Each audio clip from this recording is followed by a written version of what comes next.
Please let me know whether you can see this PDF.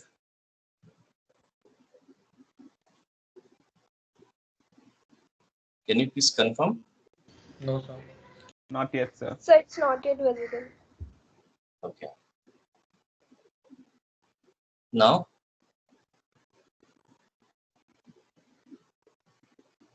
It's visible now. Yes, sir. okay. So let's have a very quick revision what we did last class. Do you remember what are the three important C's in C in the power electronic definition? Can you quickly recapitulate? Conversion, control, and conditioning. Conversion, control, Control, conditioning. and conditioning. Great. And this already ticked. Power electronic converter basically process power from electrical to electrical only, right? So input is also electrical, output is also electrical. And broadly, we have four types of converter: AC to AC, AC DC, DC AC, and DC to DC. And if you remember, we don't have any rotating part in the power electronic converter system, so everything is stationary. So this statement is false. And some key feature that we look into power electronic system, one is it should be efficient, right? That is one of the prime target. It should be very efficient.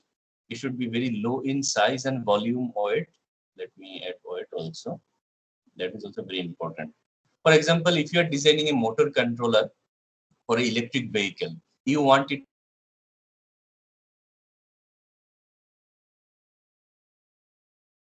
okay. So maybe if someday time permits, I'll tell you how do you decide battery sizing, motor controller sizing for electric vehicle kind of application. So those will come as a extra syllabus content, not included in the syllabus.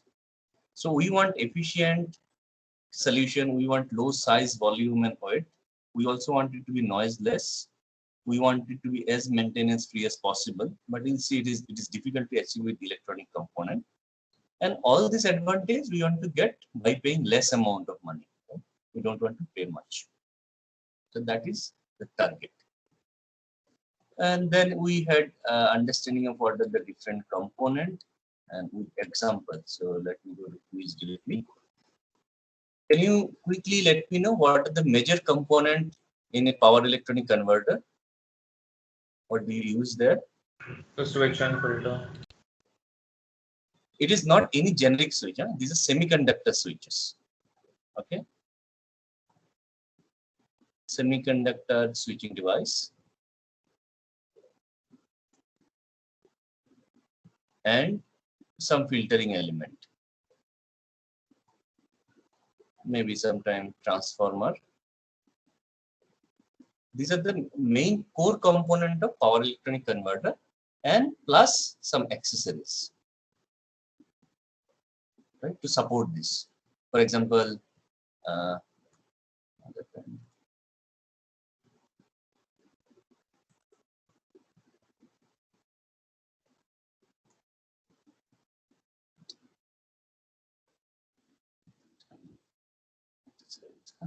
like driver circuit, a microcontroller, right, heat sink, those things. But these are not generally taught in a power electronic converter. These are supporting role. Then quickly, can you give me example of application, right? Application of DC-DC converter. Quickly. Example of DC-DC converter application.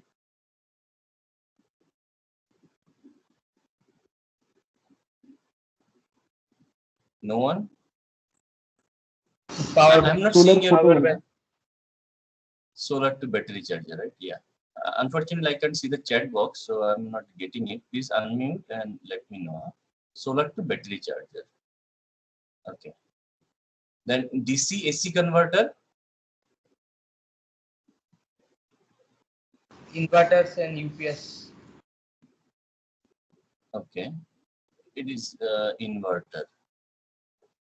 inverter for electric vehicle. Is that okay? DC to AC converter, right? From battery to motor. A DC AC converter for electric vehicle, for UPS, uninterruptible power supply. Then AC to DC converter, Chargers or adapters. chargers. Great. Okay. AC to AC And regulator. and okay. And this I already told that we use only semiconductor switches, right?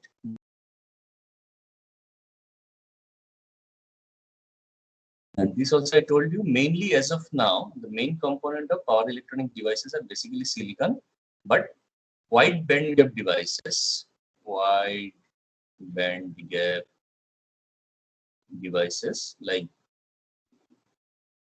gallium nitride or silicon carbide, right? These are now emerging applications. And also quick revision that the diode you studied in your signal level electronic class, they had P and N. Those are heavily doped. But in power electronic converter, we are going to have P plus, N plus, and in between a N minus layer. So minus indicates it is comparatively much lesser doped. Doping density is much lesser. So that allows you to handle more current and more voltage blocking capability. This construction will study in detail later. But this is important that there is a slight difference between the diode you have studied in first or second year and the diode we are going to study in this course. Then we talked about some case studies and we are discussing this particular buck converter example. Basically, we'll see later on that if you enter a DC-DC converter, our problem was that we replace this resistance in voltage divider circuit. That is the initial solution. So we replace this resistance by a switch, right? This S. And we understood when switch is on, it is lossless. When switch is off, it is lossless, right? So just if I use the switch for turn on and turn off, not in between anything, so then I can achieve theoretically a 100% efficient system. But with that, we saw a problem that output voltage actually has pulsating kind of waveform, whereas we wanted a DC component. So then we applied Fourier series to this pulsating waveform, and we figure out it has a DC component which we want, and it has AC component which we don't want, right? And what are the component of that AC frequency component of that AC part? That also we discussed. We can get it from Fourier series, and we understood to avoid those high frequency component and to retain the 0 hertz which is DC, we should use some filtering element. And in filtering element, we don't want to use any resistance. Reason is resistance will incur loss. So then we started with capacitor filter. Then we understand it is violating one basic electrical principle that two voltage source of different amplitude should not come in parallel, right? Otherwise, very high current will flow. To solve it, we added an inductor in the path, right? But then we saw a problem that inductor current is getting discontinuous. Suddenly, it is becoming 0 and switch is turned off. That is also again not allowed in electrical engineering principle. So when switch is off, for the current to flow, we give a path through this diode. And that is how we end up with this solution, and we'll move forward today. Please note that these equations, right? VL equal to L di dt, then capacitor current is C dV dt. This equation you try to visualize in your mind, right?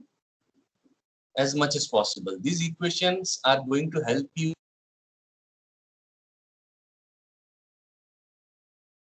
understand what is the meaning of this equation. How can you draw a waveform by understanding? If you know a voltage waveform, can you draw the current waveform? If you have the current, can you draw the voltage? By simply following this equation, just try to see, okay? Because this will help you later on. And KVL, KCL, and that two basic electrical funda, that two voltage source should not be in parallel of different magnitude, current source should not be discontinuous. These 4-5 things you remember, and you will see that your life is pretty easy as far as power electronics is concerned.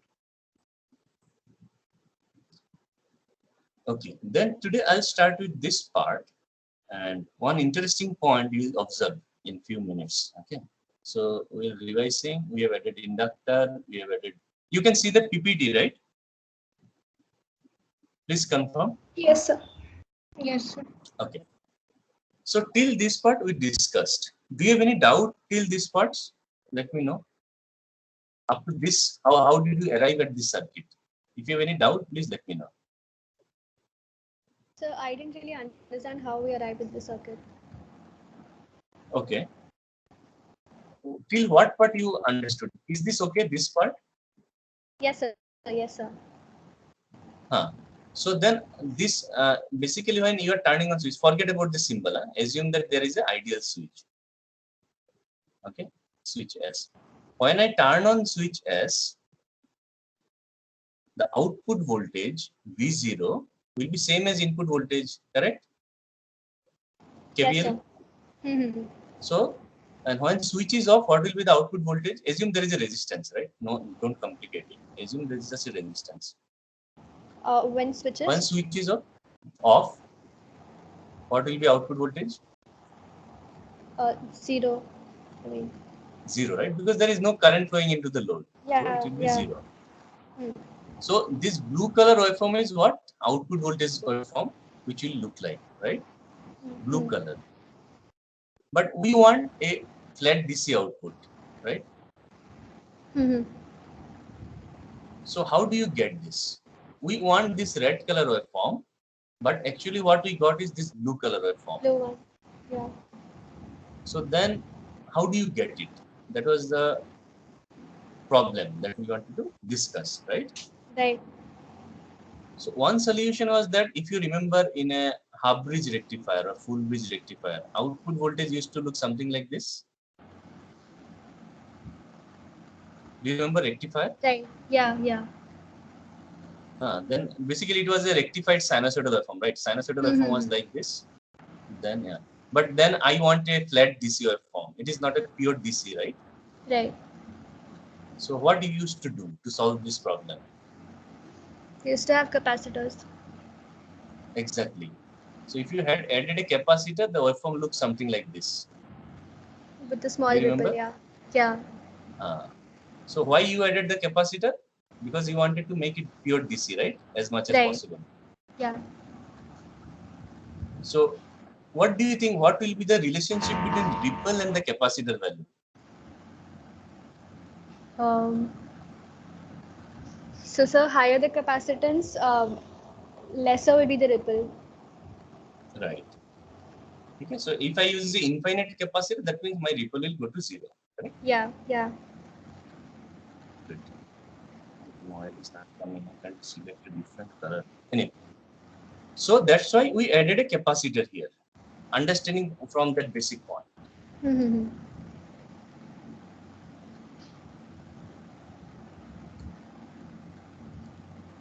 So we added this capacitor, right?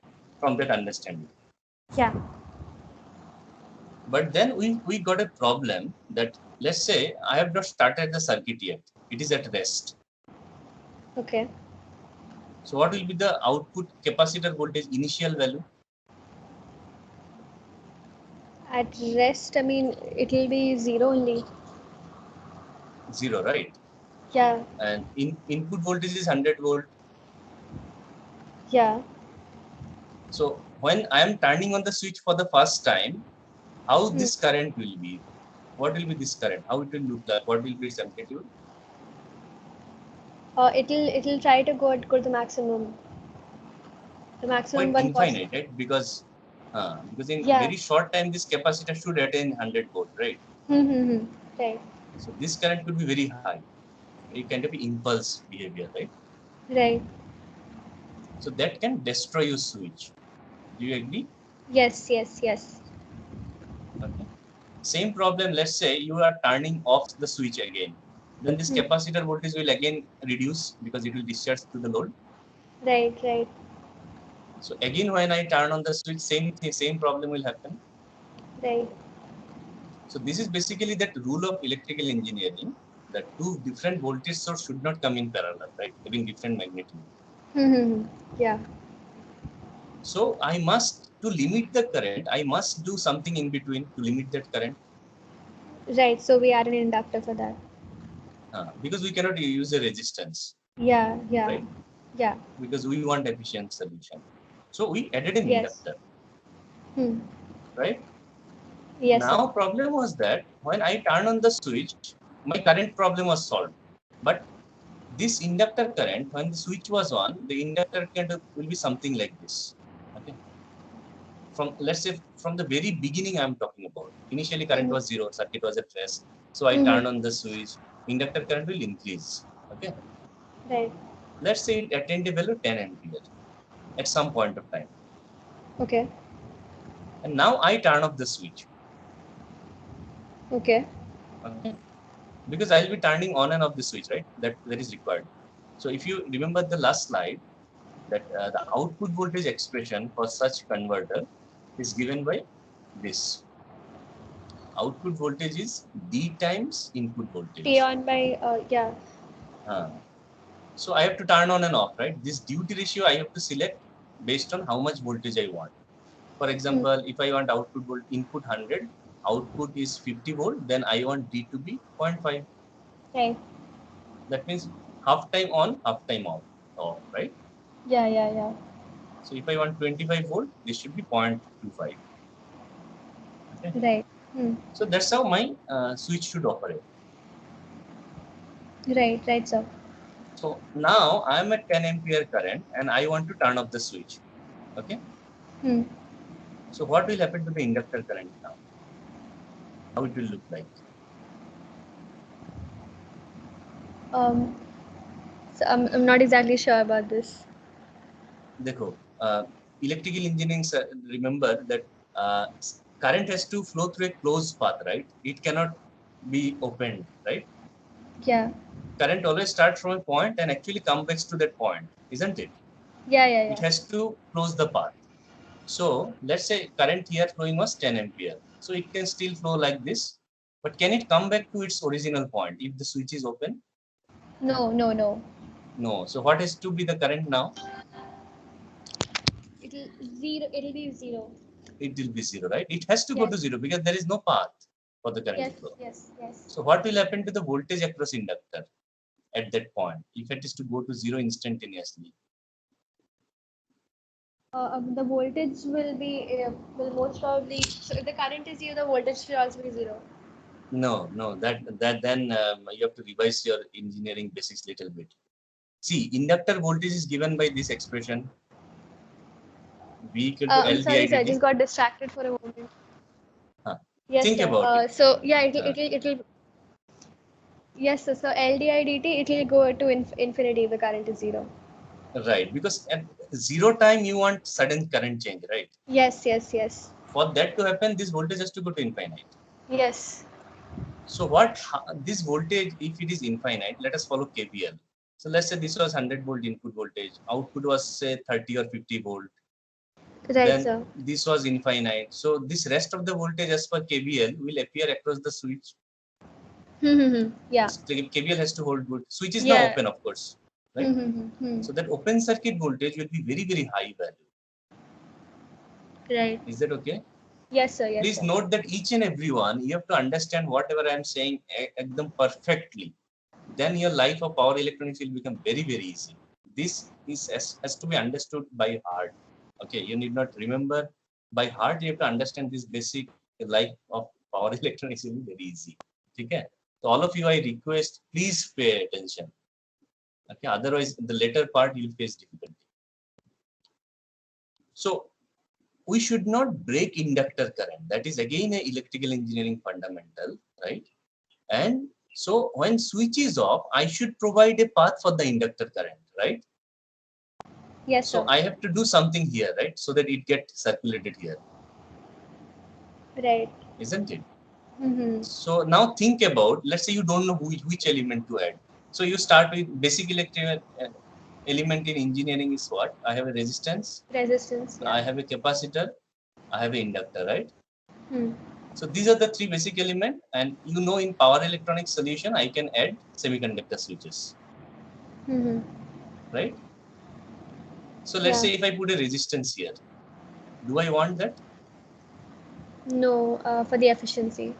Right. Also, I mean, yeah, we don't want that. Can I put a capacitor here? No, no. Because again, this same problem, right? Input voltage will get come into parallel to this capacitor when Yeah, switch is on. yeah. Hmm. Can I put an inductor? No. No, because otherwise two inductor of different current will come into series suddenly, Yeah, right? yeah. So you understand these three basic element I should not add. Hmm. Okay. So one of the another basic now switch you don't know much, but you know diode, right? Right. So I can add a diode because diode allows current flow without much loss. Yeah. So I can put a diode like this. Will it solve my problem? Yes, sir. Yeah, it'll Look it'll at it. provide a way. Look at it carefully. Oh no, it's the you have to reverse it. It's not the correct bias. Exactly. So I have to put it like this. Okay. Hmm. Is that very clear? Yes, sir. So exactly the step I told you, right? This is how we do research also. Okay. We come up with some problem and then we try to figure out if I do this solution, how my life will improve. Then pros and cons I analyze, then come to a different solution. That is how you come up with something new. Okay. Right. And in your interview, in your practical life also, you have to use this kind of approach in your problem solving in real life. Okay. Yeah, I think I'm giving too much again. Let me not get into that. So is this clear? Yes, So, sir. Bolo? so like if the current is rerouted through the diode, then the voltage across the load will also remain as 100 volts, right? No, no, Because no. Actually, you will figure out that there is a capacitor, right, to hold on the voltage. yes, Okay. sir. So let's say at steady state. So this actually will be discussed by Professor Shobhik Chattopadhyay in detail. If we reach a steady state, in steady state, right, in Yeah. transient and then So steady in state. steady state, it will reach 100 volts. No, no, no, no, no. It depends on what duty ratio you are giving here. Okay. Okay, so output voltage expression will be D times input voltage. Okay, so at steady state, if you are giving 50% duty ratio, output voltage will be 50 volt. Is that clear? Okay. It is not because you are doing switching, right? You are not continuously connecting 100 volt to the output. For half of the time, you are connecting input to the output, right? So you Yes, can sir. assume that it will be 50% you will get at the output. That is how you can relate. Okay. Sir? But this, okay, I'll come back to you. This happens only in steady state. Okay, I'm not talking about transient. Only at steady state. Steady, STA, steady state. Bolo? So like our main aim is to get a DC voltage of magnitude V average, right? So like Yes. in this circuit, if we don't control the charging of the capacitor, when the switch is on, it will like charge to like equal to 100 volts. So the output voltage will be DC around 100 volts. So how will we get like the average of like D into V? Okay. I mean, if I want to explain it, it will take 1 hour. But how do I quickly explain? So your question is Faster than the maybe, charging time. come again? Switching is faster than the total charging time. Then we can manage it, right? Yeah, this will be the case. In fact, your switching time period will be much lesser than your this time constant of that LC circuit. So what will typically happen is that if I want to draw it, your output capacitor voltage, it will start from 0. Okay. Then when you turn on the switch for the first time, it will increase by some amount. Let us assume that these time frames are very short, maybe in microseconds. Okay. So let's say for 1 microsecond, I'm turning on the switch, and 1 microsecond, I'm turning it off. So basically in that short period, your capacitor cannot charge to 100 volt. Okay, this is very short amount of time. But as soon as I turn on the switch, there will be some positive current flowing into that. Capacitor voltage will increase slightly. Okay. Then again, if you turn off the switch, capacitor voltage will fall slightly. This process will continue till you reach a state where we call it steady state. So there, this increment and decrement in capacitor voltage will be same. Okay, that is the steady state. That will correspond to that 50 volt mark, average value, depending on your duty ratio. It will never, it won't reach at 100, no. Depending on final duty ratio, output will look something like this. Increase, decrease, but increase and decrease ratio will be same, so that it settles down to a value. Okay. Maybe if you wish, let Professor Souvik Chattopadhyay discuss this. As of now, you assume this, that what I am saying is correct. There is a concept called volt-second balance that you will understand there. And all these things will be discussed in detail. That's why I don't want to repeat it now. But if you want, we can have a separate class on this, right? As of now, what you understand is what I'm saying is correct. Okay, at 50% duty ratio, your output will be final steady state average value will be 50 volt only. Okay, you just assume it. I'll come back if you need further clarification. Is that okay, or you want some detailed of this? Because we have a second module, 3-4 lecture entirely on this. Okay, we will study this converter in detail. I just wanted to show you about this filter elements, why we need them. Okay, sir. It's okay. It's okay. Yeah. Otherwise, I have to spend one more extra class on this, which anyhow we have scheduled. You see the second module, first 2 class. Okay. How this expression came, how can you derive this? Everything will be discussed there. So as of now, you assume that this expression is correct. Okay. Output voltage is D times input voltage at steady state. So this is the transient part.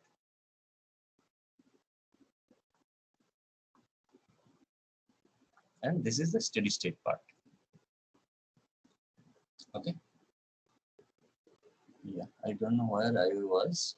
So till this, what I would like to convince you is that why we need the diode, and that is how with this filter approach we can solve this problem. Okay. Let me take one more slide because this slide is quite crowded.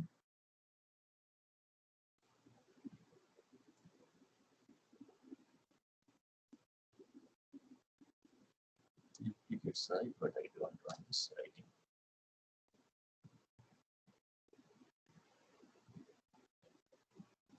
Okay, so till now we have been to this particular circuit.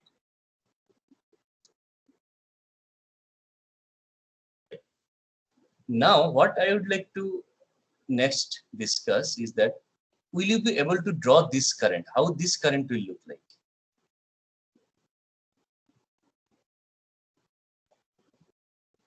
Will you be able to draw it? Typically, can you tell me how this will look like? Will it look like a DC, or it will look something like this?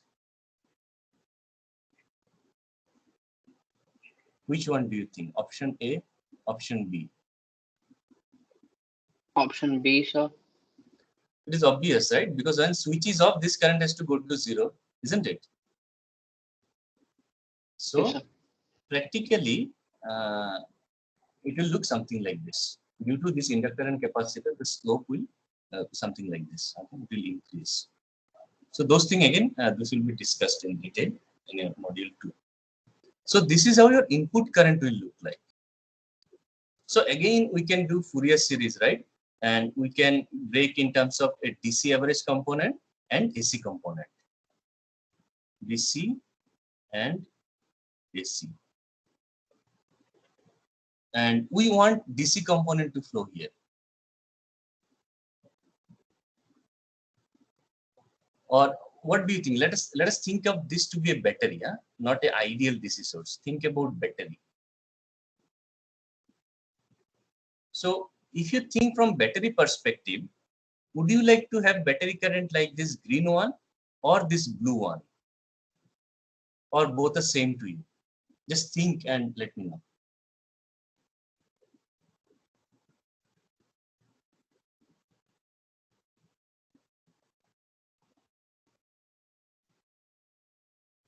Are they same to you? What do you think?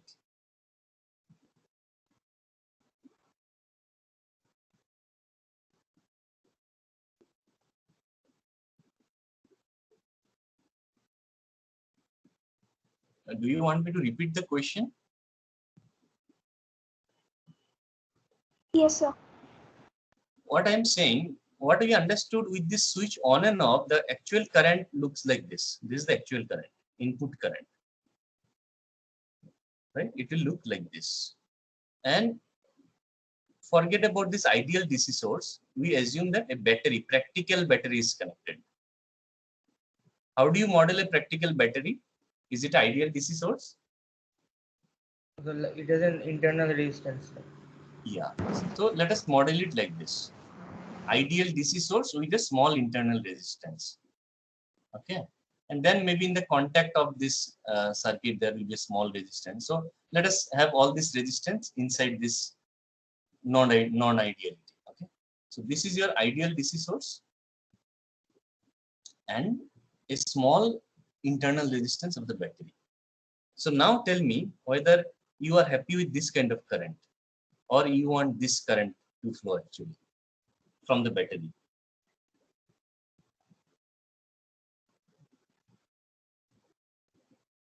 The green one. Okay. What is the reason? Because for every, like, whichever device, suppose I'm charging a device using the DC current, then Yeah. I would need a constant supply and not a fluctuating supply because that might damage my device. Okay. That is one of the nice way. Another way you think, what will be the power output by the battery? P battery. How do you express this in terms of voltage and current? It will be the battery voltage into current. Which current it is? It should be the average current, Input right? current. It should be I average, IRMS, or I peak, or I instantaneous. Which current? Finally, how much power battery is giving to you? What will be this current? This value. Which I you should use?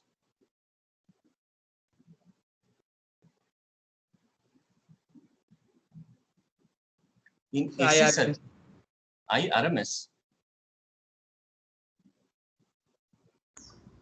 So the average power will be like the average of V into I, like over a one time period. Right. So do you have any other opinion? Let us discuss, because again, we are going back to fundamentals. See, this is a DC source, right? So the DC power is battery voltage, which is the input voltage, into I average, IRMS, I peak, or I instantaneous. How much power you will be able to extract from the battery? Which one should I use? So I average. I average will be there because VB is constant. Right. So all of you, please try to visualize this. This is a very important observation. Though for some of you it is obvious, but those who it's not obvious understand this problem very, very clearly. DC circuit will deal with average voltage and average current. Okay.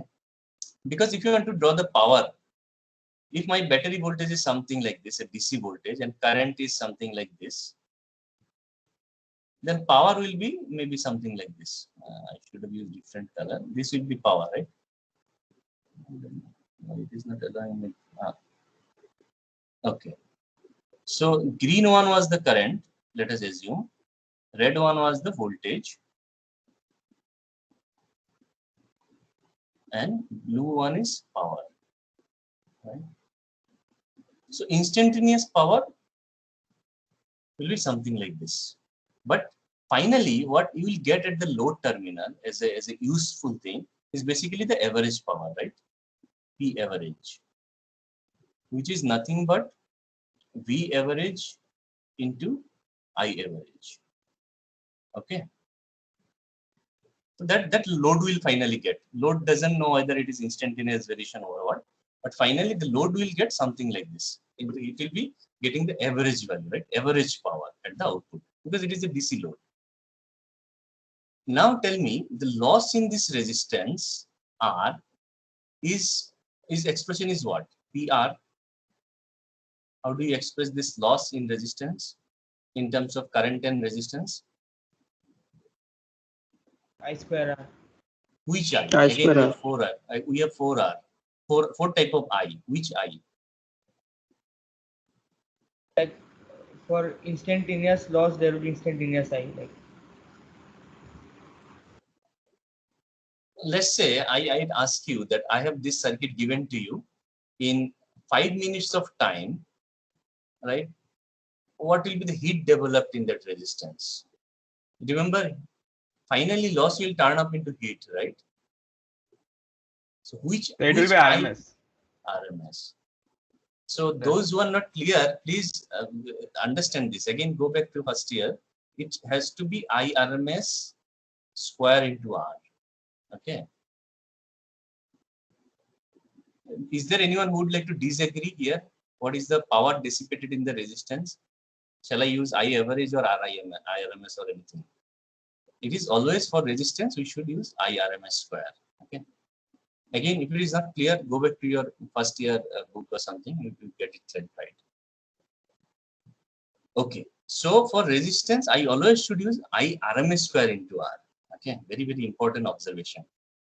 Now for this current, which is actually flowing in your battery, do you think your I average is same as I RMS? Same or not?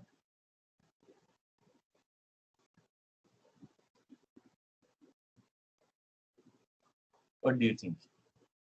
no. Yes or no? No. No, right? Which one is higher?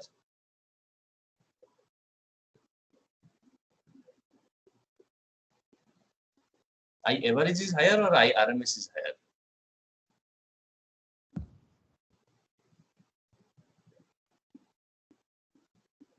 IRMS. Definitely. See, this waveform is constituting of an average component plus a AC component, right? So the RMS part will also have effect of these two, but average will effect of only this one, right? When you are doing something square, your negative also goes into positive, right? So there is no negative part coming in your RMS value. So you have to square at every point of time. Root means square, right? So effectively, your IRMS has to be higher than I average. This should be very, very clear to you for this. Okay. So now come back to this problem. The power that you are taking from battery depends on average current, but the loss in that resistance, parasitic resistance or unwanted resistance depends on I RMS square, isn't it? So you are actually having more loss in the resistance than the current which is responsible for power delivery. So ideally, I should have expected a loss here, something like this, maximum. That would have been good for me. I average square into RMS. But I'm actually incurring more loss because loss here is I RMS square. So there will be more heat developed in your battery. It can be detrimental for the battery lifetime. Battery lifetime will be reduced unnecessarily, right? Because for power delivery, I average is good enough. But loss in resistance is I RMS square into R, which is more than loss, which would have been the case with I average. Is that very clear, or you want me to repeat? So I have a small confusion here. So like if you are saying that the battery would deliver a power that is uh, multiplied by I average, which is less than IRMS square. So how can a resistor consume more power than what is even supplied to it? No. I'm not talking about, think about two different cases. I have a resistance, okay? In one case, the power loss in resistance is I average square into R. Let's say I average is same as IRMS, okay? I'll give you an example. Case 2, PR2, PR1 is IRMS square into R. So let us have some value. Let us think that my I average was 2 ampere. So I average equal to 2 ampere. I RMS equal to 3 ampere. Well, let us have some value, and R equal to 1 ohm. So this case 1 will be 4 watt, right? Case 2 will be 9 watt. Is that very clear to you? Yes. So now assume a situation, but in both two cases, your battery output power, P output of battery, is, let's say, a battery voltage V battery as 100 volt. Just to have an example, V battery was 100 volt.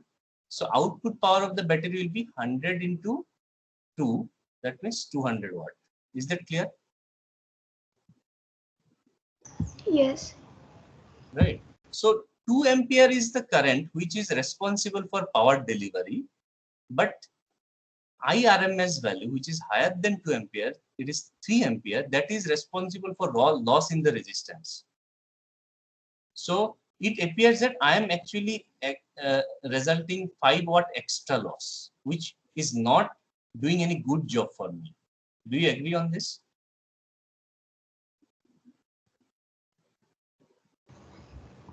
Yes.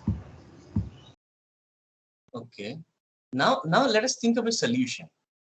Instead of sending this kind of current to the battery, if I could have sent a current like this green one to the battery, which is 2 ampere, okay, and this additional AC component which is there, that for that I use a capacitor.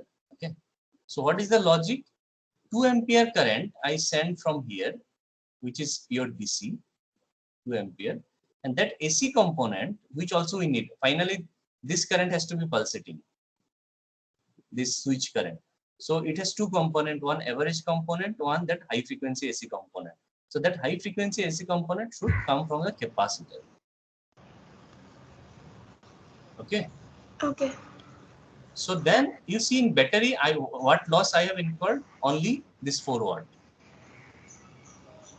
Because for a average value, for a flat DC, its average value is same as RMS value, right? Yes.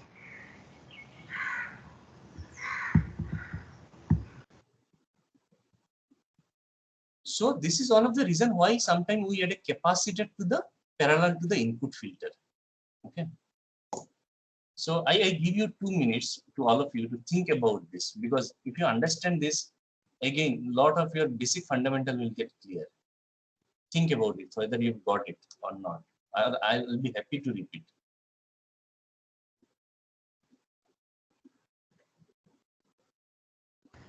So just confirming, so the point that you said that the resistor would consume more power like due to IRMS and I average was valid for the pulsating DC case, but in case of a steady DC like we have in general, since I average and IRMS is same, so the loss is same as that's applied by a battery, so I average. Yeah. See, anyhow, you have to have 2 ampere of current into battery, right? So some loss will be there in the resistance, definitely. But what is the minimum loss I can have in that resistance? Is the 4 watt, right? Yes. Because 2 ampere current has to flow anyhow. I don't have any option. If I want to deliver some power, current has to flow in the battery. But to minimize the loss in that parasitic resistance, the current flowing into that resistance should be as minimum as possible, which I absolutely want. Isn't it? So I want 2 ampere only. I don't want to have those extra AC component flowing into it and increase the RMS value, because those AC component which is contributing towards the RMS value, they are not contributing in the power delivery, right? Yes. Sir?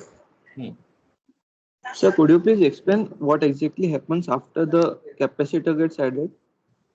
Okay.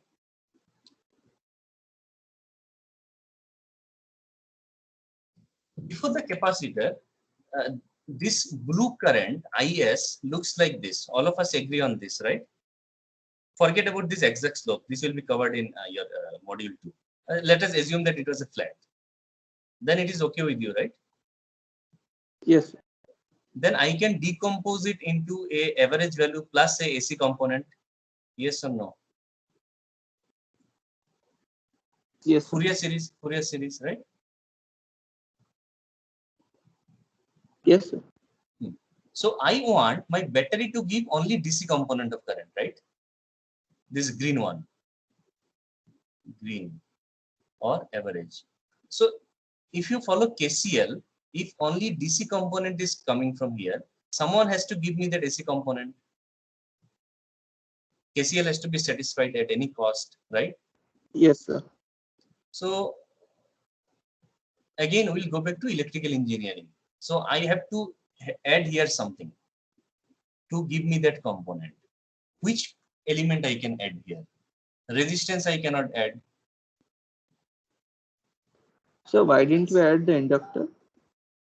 That is, if you that's why I said you have to understand these equations. VL is L di dt. Though you have seen this as just equation, but now you realize this. Okay. If inductor voltage VL is L di dt, inductor current is IL is VL by L, integration dt plus I0, isn't it? Do you agree? 1 by Yes, L. sir. So if what is VL? If you put an inductor here, what is VL? Same as this 100 volt, because they are just connected in parallel, right? Mostly. So There will the be small, loss across the resistance. that will be how much? What will be that voltage? Let's say if it was 1 ohm, and I had having this kind of current, which is value is let's say 2 or 3 ampere. So this voltage will how it will look like? It will look something like this. This is the 100 volt mark, plus on top of it some this kind of waveform, isn't it? So effectively it will look, the voltage across inductor will look something like this, the blue one. Do you agree or you have confusion? Yes, sir. Got it. This is my zero line. So effectively it will have some average value, right? So what will happen to this inductor current? How it will look like?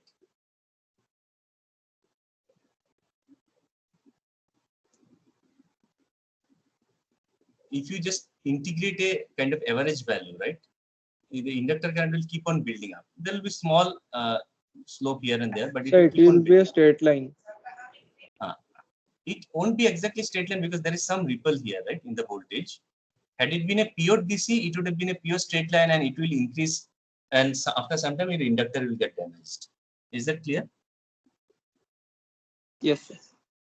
Okay. So I why cannot should use it inductor. increase constantly? Won't it like be a periodic current, like AC current? You solve this equation. First assume 100 volt pure DC. Yes, sir. Forget So about this. whenever the battery is connected, like the current will increase by a constant rate. But then, okay, even if the battery is disconnected, it's still in contact with the inductor. Sorry, I didn't see that. Is that clear now? Yes, sir. So I cannot put a inductor is in parallel to any DC source. Right? It will keep on increasing and eventually. So those things you have studied in first year, second year, that at steady state inductor current will behave as a short circuit. All those capacitor will behave as open circuit. Please forget about that in power electronics. Okay, because the definition of steady state is slightly different than definition of steady state you have studied in first or second year. Here you have to analyze it differently. The reason is that in first and second year, you have studied all linear circuit. Okay, remember this very clearly. You have studied only linear circuit. But here we are dealing with entirely a non-linear circuit. All power electronic converter are non-linear circuit. Why? Because we are doing so many switching. With switching, there is abrupt changes of states. And it cannot be linear at all. Do you understand this? Yes. Or maybe we'll take up some example later on. But remember this, note down in your notebook in a bold font. All power electronic circuits are non-linear circuit. Hence, the basic linear theory assumption we did in first and second year, I should not apply blindly in power electronic circuit. Note it down somewhere. It will help you immensely. Okay. All PE converter non-linear circuit. Because there are a lot of switching involved, right? It cannot be linear. You'll understand slowly. Hence, conclusion drawn from linear circuit study is not applicable here. Okay. What is the time? Oh, it is almost time up. I think we'll continue from here. If you have any doubt, we'll discuss. So in the meantime, let me give you a homework. Then you will understand quickly. So this is again a very, very important Viva question. Your interview as well as in Grand Viva. Just note down this question and then we'll continue in the next class. So the question goes like this. I have a pure AC source. How do I write it? Vm sin omega t. I have an inductor. Pure inductor, no impurity involved, pure. And I have an ideal switch.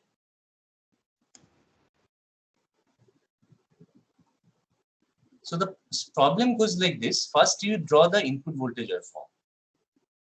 It looks something like this. Okay, great. Till this zone, switch was off. So at this point, what was the inductor current? Can anyone quickly tell? At t equal to 0? 0. 0, right? Inductor current starts from here. Do you agree? Because initially Yes. switch was off, there was no path for the inductor current. And I turned on switch at t equal to 0. So this area is T on. Okay, switch off, switch on. How IL will look like? Can you draw it? Do you understand the problem? So a lot of students will start drawing like this. Okay, because they have studied in basic electrical engineering, inductor current has to lag in voltage applied, right? So that is conclusion. This conclusion is from linear circuit theory. But do you think my inductor current can suddenly jump now? This value?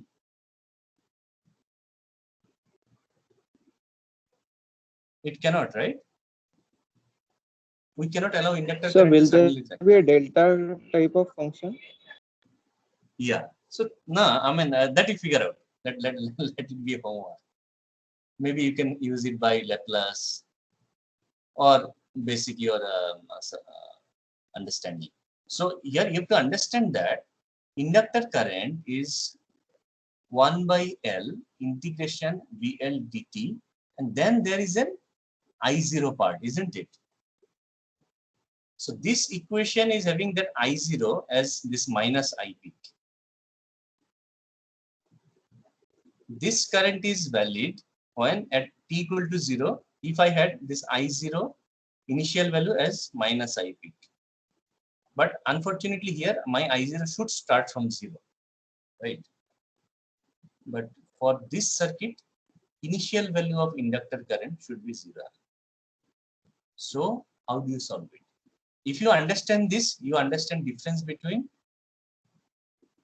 power electronic circuit versus linear circuit. So let me stop over here. Let me know if you have any doubt regarding this question. You solve it. Please solve it. Spend some time. I request you. It's not an order. I request you solve this and you'll understand a lot of things. Okay. So let me put it this. It's a requested homework. It's not a regular homework. Please do it. You get enough time till Monday. Do it. and also revise this. Whatever I told, you may disagree. I'll be happy if you disagree, because that will strengthen your concept. Okay. Yeah. You have any question? So, so will this recording be uploaded on YouTube? I'm not sure. But these are there in the files, right? We are putting it on the files. I'll tell you why I may not upload that. We tell you, because see, this is a very frank discussion, right? Some topic